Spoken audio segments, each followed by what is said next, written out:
What if the boundary between your mind and a machine simply ceased to exist?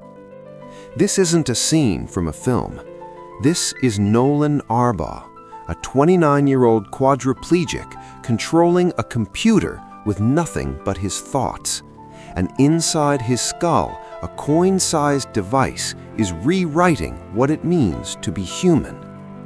Founded in 2016 by Elon Musk and a team of neuroscientists, Neuralink began with a single obsession: to merge human consciousness with artificial intelligence before AI outpaces us entirely. It was not built as a medical device.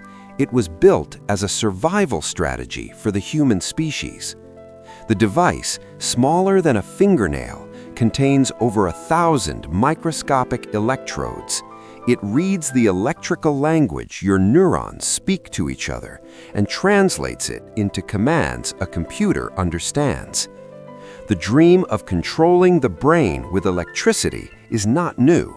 In 1963, neuroscientist José Delgado implanted a radio-controlled electrode into a bull's brain and stopped a charge in its tracks from the middle of the arena. The world watched in horror and fascination. 70 years of science, each generation going deeper, going smaller, going closer to the moment when thought and technology become indistinguishable. Neuralink is not the beginning of this story. It is its most dangerous chapter. The surgery is performed not by a human hand, but by a robot precise enough to thread electrodes between blood vessels. The skull is opened, the device is seated, the threads, 64 of them, are threaded into the motor cortex, the region of the brain that governs movement. The incision closes, the patient wakes up, and the machine begins to listen. Noland Arbaugh, paralyzed from the shoulders down after a diving accident, became Neuralink's first public human patient in January 2024. Within weeks, he was playing chess, browsing the web, and streaming video games faster than most people using a mouse. Not because the chip was powerful, because his brain adapted to it almost immediately. Every intention you form, every thought of reaching for a glass or turning a page begins as an electrical storm in your motor cortex. Neuralink's electrodes eavesdrop on that storm.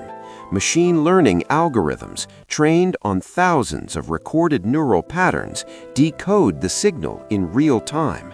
The device doesn't read your mind, it reads your motor intent, and then it acts on it faster than your muscles ever could. For a person with a severed spinal cord, this chip bypasses the broken pathway entirely. It doesn't fix the injury, it routes around it. Like the internet rerouting data around a severed cable, the signal finds a new path, and in that rerouting, a person finds their agency again. But behind the miracle, there are shadows. Between 2018 and 2022, Neuralink's animal experiments resulted in the deaths of approximately 1,500 animals, pigs, sheep, and monkeys. Employees reportedly raised concerns about rushed timelines, and in Noland Arbaugh's own case, a known complication emerged: electrode threads retracted from brain tissue, degrading the signal. The company responded with software fix. The problem, they said, was solved. But a thread that moves inside a brain is not a software problem. And then there is the question no one wants to ask out loud. The chip transmits data, neural data, the most intimate information a human being generates. If your heartbeat can be sold to an insurance company, what happens when your thoughts can be recorded? Neuralink's privacy policy is 11 pages long.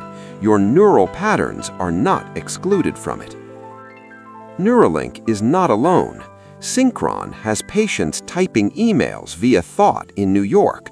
BlackRock Neurotech has implants that have lasted over a decade inside patients.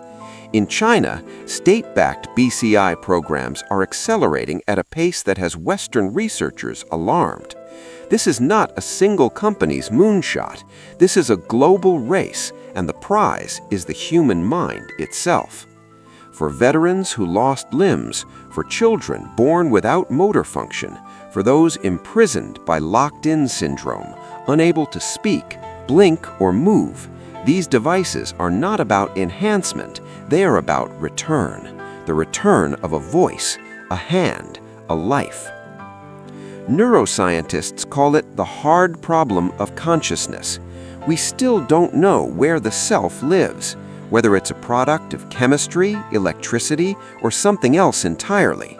Now imagine threading a machine into that mystery, not to solve it, but to change it.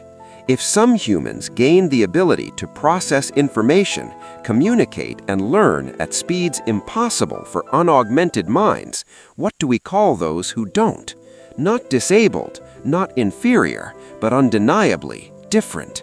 For the first time in human history, our species may split, not by geography or culture, but by what is inside our heads.